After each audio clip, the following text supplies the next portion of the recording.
오늘 우리에게 주신 말씀 열왕기상 말씀 보겠습니다. 오늘부터 열왕기상 말씀 시작하겠습니다. 구약성경 508페이지입니다. 열왕기상 1장 11절에서 14절까지 말씀 보겠습니다. 구약성경 508페이지 열왕기상 1장 11절에서 14절까지입니다. 우리 함께 같이 읽겠습니다. 시작. 나단이 솔로몬의 어머니 밧세바에게 말하여 이르되 핫깃의 아들 아도니아가 왕이 되었음을 듣지 못하였나이까? 우리 주 다윗은 알지 못하시나이까? 이제 내게 당신의 생명과 당신의 아들 솔로몬의 생명을 구할 계책을 말하도록 허락하소서. 당신은 다윗 왕 앞에 들어가서 아뢰기를 내 주 왕이여, 전에 왕이 여종에게 맹세하여 이르시기를 네 아들 솔로몬이 반드시 나를 이르러 왕이 되어 내 왕위에 앉으리라 하지 아니하셨나이까? 그런데 아도니아가 무슨 이유로 왕이 되었나이까 하소서. 당신이 거기서 왕과 말씀하실 때에 나도 뒤이어 들어가서 당신의 말씀을 확증하리이다. 아멘. 이 새벽에 예배하시는 은혜가 우리 성도님들께 함께 하시기를 예수님 이름으로 축복합니다. 아멘. 자, 다윗이 나이 많아 힘을 잃어갈 때 또 다른 반란이 일어납니다. 그 아들 아도니아가 자기 스스로 왕이 되겠다 선포하고 잔치를 벌입니다. 이것은 명백한 반역입니다. 압살롬 같은 아주 위협적인 반란은 아니었지만 다윗의 뜻과는 전혀 반대되는 그런 반란이었습니다. 왜냐하면 다윗이 솔로몬을 왕으로 세우겠다고 말씀 이미 했습니다. 이미 전했고 사람들도 그렇게 알고 있습니다. 그런데 전혀 뜻밖의 아도니아가 나는 왕이다라고 선포하고 있는 상황이란 말입니다. 자, 이렇게 되면 밧세바와 솔로몬은 분명 죽임 당할지 모릅니다. 죄인들로 몰려서 그런 위기 가운데 있는 겁니다. 그래서 나단 선지자가 와서 지금 이 상황의 위기를 알려주고 있는 것이죠. 다윗의 삶을 한번 생각해 봅니다. 끊임없는 반란과 배신의 연속이었습니다. 그러나 또 한편으로는 끊임없는 도움의 손길도 있었습니다. 하나님께서 다윗을 놓지 않고 붙잡고 계셨기 때문입니다. 자, 오늘 반란을 막는 데 결정적인 역할을 한 사람은 선지자 나단입니다.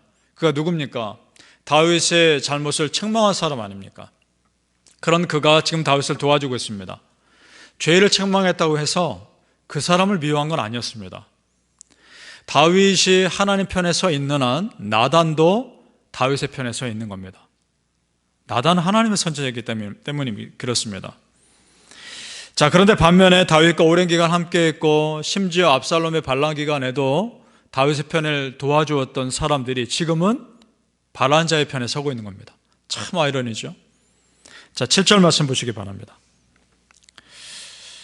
제가 읽습니다. 7절.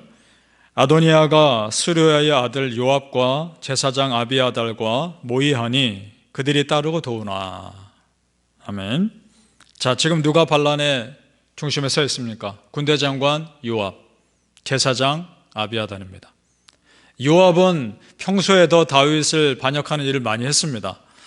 그러니까 결정적으로 결국 다윗을 공식적으로 반역하는 자리에 섭니다. 충분히 예상한 사람이긴 합니다. 그러나 지금 아비아달은 의외입니다. 제사장 아닙니까? 그리고 다윗이 위기에 처할 때마다 함께 고생했던 사람이고 철저한 다윗 편이었습니다. 왜 그가 다윗에게 등을 돌리셨을까? 추측해 보건대 이렇게 생각할 수 있습니다. 그 당시에 제사장 두 명의 제사장의 계열이 있었습니다. 한 사람은 사독이었고 한 사람은 이 아비아달입니다. 둘 다 중요한 위치에 있는 사람들입니다. 그런데 사독이 조금 더 다윗의 인정을 받습니다. 아비아달이 뭔가 마음 가운데 불만이 있었던 것 같고 이 반란을 성공시켜서 사독을 제거하고 자기가 유일하게 종교적 위치에 오르고 싶었던 마음이 있지 않았을까 싶습니다. 결국 오히려 상황은 반대로 흘러가죠. 솔로몬이 왕이 된 이후에 이 아비아달이 파면당합니다. 그리고 쫓겨나죠. 차마 제사장이라 죽일 수는 없었던 거죠. 파면하고 쫓아냅니다. 그 과정 가운데 또 하나의 하나님의 뜻이 드러납니다. 우리 열왕기상 2장에 나오는데 여러분 몇 장 되지 않으니까 한 장 뒤로 넘겨가서 한번 보시기 바랍니다. 거기에 어떤 뜻이 또 있었을까? 열왕기상 2장 26절에서 27절을 보시기 바랍니다. 솔로몬이 왕이 된 이후에 이 아비아달에게 하는 말입니다. 잡아놓고 아비아달에게 하는 말이죠. 2장 26절 27절입니다. 제가 읽겠습니다. 왕이 제사장 아비아달에게 이르되, 이 왕은 솔로몬입니다. 네 고향 아나돗으로 가라. 너는 마땅히 죽을 자이로되 네가 내 아버지 다윗 앞에서 주 여호와의 궤를 메었고 또 내 아버지가 모든 환난을 받을 때 너도 환난을 받았은즉 내가 오늘 너를 죽이지 아니하노라 하고 아비아달을 쫓아내어 여호와의 제사장 직분을 파면하니 여호와께서 실로에서 엘리의 집에 대하여 하신 말씀을 응하게 함이더라. 아멘. 여러분 엘리 기억나십니까? 사무엘 선지자가 어렸을 때 그때의 지도자가 엘리 제사장이었습니다. 이 가문이 악을 행하죠. 하나님 앞에서. 그래서 하나님께서 심판을 선포하십니다. 그리고 하나님께서 이 엘리 가문의 제사장 직분을 멸하시겠다 심판하시는데 그 성취가 아비아달인 겁니다. 이 아비아달이 엘리의 후손이었기 때문입니다. 이 이후로 이 엘리 후손은 더 이상 제사장 직분을 감당하지 못하게 되는 것이죠. 여러분, 우리 하나님 참 두려운 분입니다.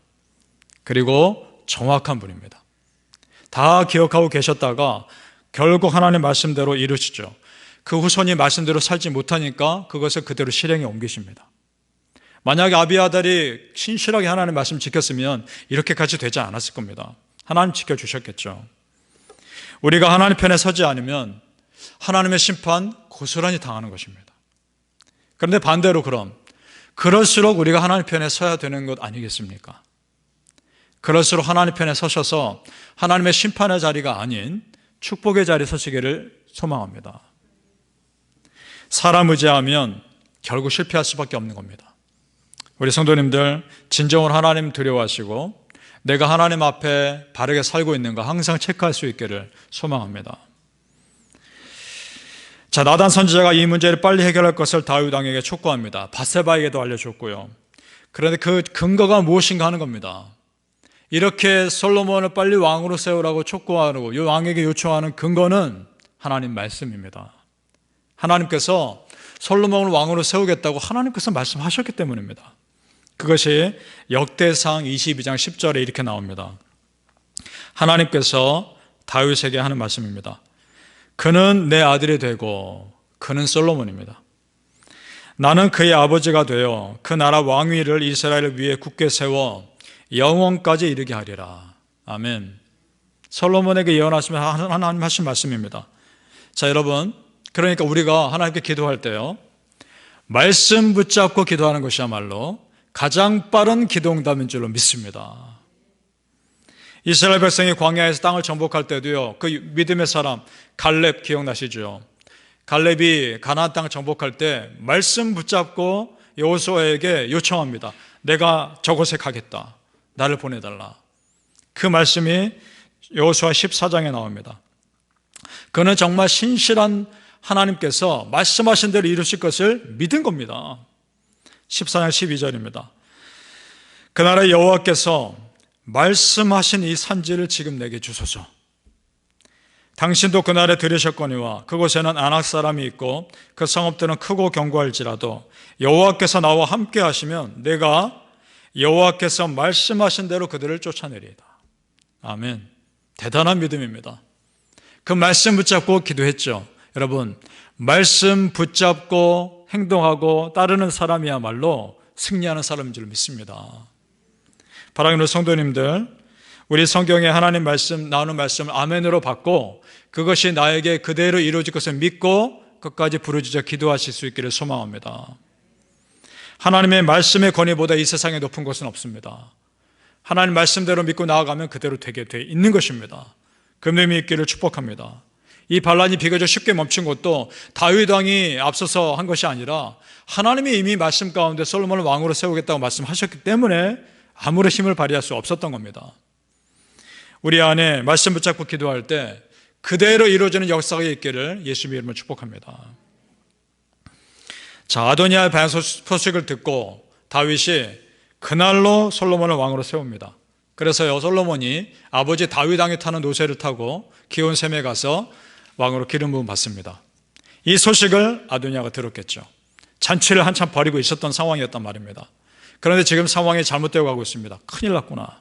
그래서 함께했던 사람들이 다 떠납니다. 다 도망가죠. 아도니아도 큰일 났다는 것을 직감하고 성막으로 달려갑니다. 달려가서 제단의 뿔을 잡습니다. 제단에 보면 번제단이 있습니다. 정사각형의 번제단에 양쪽 그 사각 귀퉁이에 올라오는 뿔이 있습니다. 그걸 잡은 거죠. 여러분 50절 보시기 바랍니다. 50절에 아도니아도 솔로몬을 두려워하여 일어나 가서 제단 뿔을 잡으니, 그 다음 53절을 보시기 바랍니다.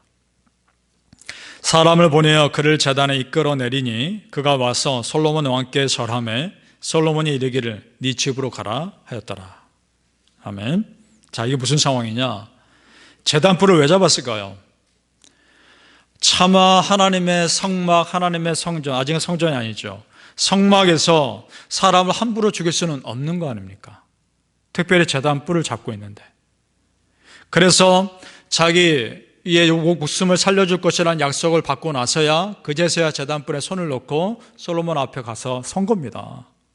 자, 여러분, 반란 일으킬 때는 언제고 지금 이렇게 비겁한 모습을 보이는 겁니까? 참 안타깝죠.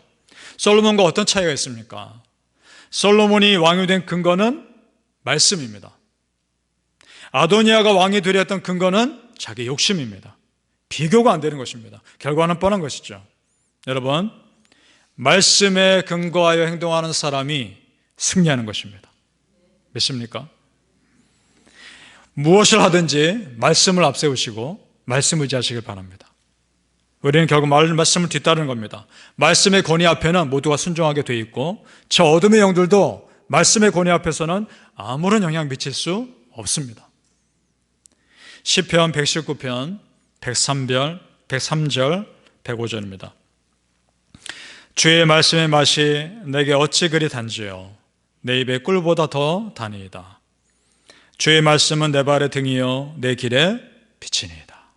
아멘. 말씀이 우리 삶의 기준인 줄로 믿습니다. 사람인지라, 우린 사람인지라 쉽게 흔들리고 쉽게 마음 바뀔 수 있지만 말씀의 기준이 분명한 사람은 다른 사람 소리에 흔들리지 않고 그저 자기 믿음의 길 쭉 가는 것입니다. 바라기는 성도님들, 항상 하나님 말씀 앞에 겸손히 나를 비추어 보시고 말씀이 기준이 되는 삶 사시기를 예수님의 이름으로 축복합니다. 아멘. 기도하겠습니다. 아버지 하나님, 하나님 말씀으로 살게 하시니 감사합니다. 그 말씀에 비추어 나를 바라보게 하시고 말씀이 분명한 기준이 되는 삶을 살게 하여 주옵소서. 우리 성도님들, 말씀 앞에 나를 비추어 볼 때 부족함이 있다면 기도하게 하시고 하나님 말씀대로 살고자 오늘도 노력하며 매일매일 그 말씀 앞에 나를 비추어 바른 삶 살게 하여 주옵소서. 우리 아버지 하나님, 두려운 분이심을 우리가 압니다. 그 하나님 두려움 앞에 우리 스스로를 돌아보게 하여 주옵소서. 철저하게 하나님 편에 서게 도와주시고 심판의 자리가 아니라 축복의 자리에 설 수 있는 은혜의 사람들 되게 하여 주시옵소서. 감사하며 예수님의 이름으로 기도합니다. 아멘.